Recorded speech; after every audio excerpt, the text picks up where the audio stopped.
Kasama na po natin. Eto, istorbohin natin. Mabilis lamang po ito mula sa AirAsia, ang kanilang spokesperson, Steve Dailisan. Good morning. Morning, Good morning, Steve. DJ Chacha. Good morning, Ruth. Magandang umaga po sa lahat ng mga morning. nakikinig at mga babiyahe. Oo, ito na paano naghahanda ang AirAsia dito sa dagsa ng ating mga pasahero. Baka meron din kayong mga paalala sa kanila, lalo na doon sa pagdadala po ng mga power bank para sa mga lilipad.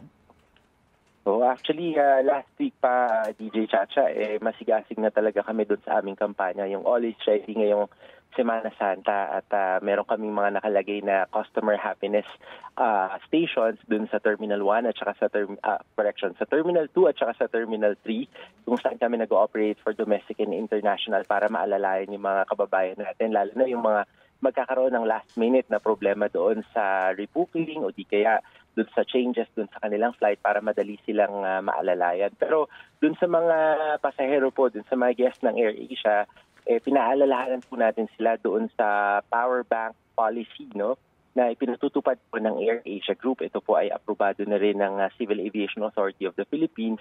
So pag check-in pa lang nila, DJ Chacha at saka Ruth, doon sa aming check-in counter, tatanungin na sila ng aming ground staff kung ang kanila bang power bank ay nasa 100 watt hours. Kasi kung higit doon, hindi sila pahihintulutang dalhin yung kanilang power bank. Pwede nilang ipa-courier yun, pauwi sa kanilang mga bahay o di naman kaya iwan muna nila sa kanilang kasama na naghatid. Kasi mahigpit yung ating kumbaga may itinakda na approval, halimbawa 100 to 160 watt hour, pero mas limiting yung sa amin sa AirAsia para sa safety na rin ng mga pasahero.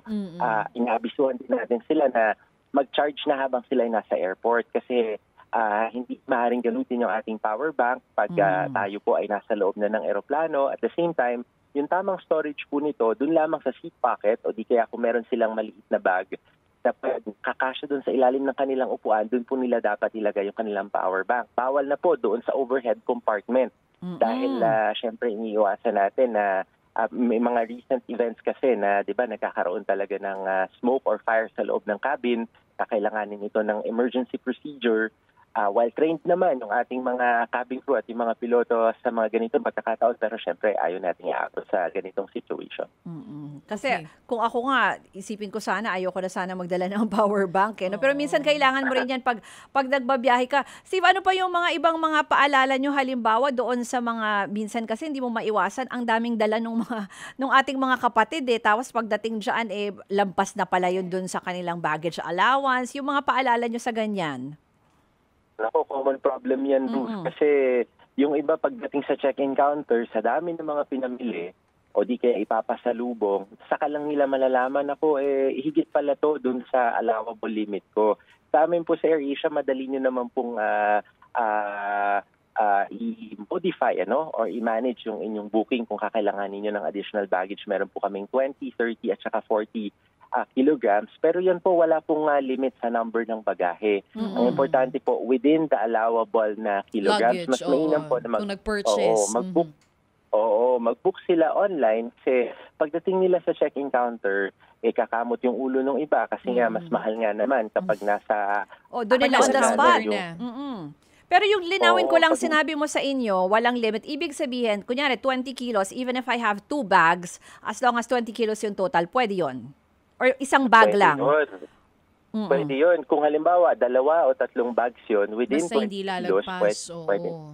Yung ibang airline kasi namin mahigpit siyang sila. Isang bag lang. Sa AirAsia daw, ayan, kinililinaw po ni Steve. Basta may purchase kayo 20, 30, 40 kilos, ilan man ang bag na dala nyo, as long as hindi lumagpas dun sa kilo na binili nyo or meron kayo allowed sa inyo, pwede daw po yan. Steve, I'm just wondering, nagdagdag pa kayo ng flights dahil dito sa dami ng mga pasahero na meron tayo?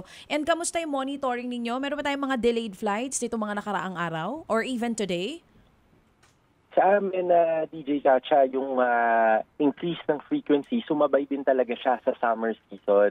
Kumbaga, pagpasok kasi ng March 29 sa amin sa airline, nagpapalit na from winter to summer schedule.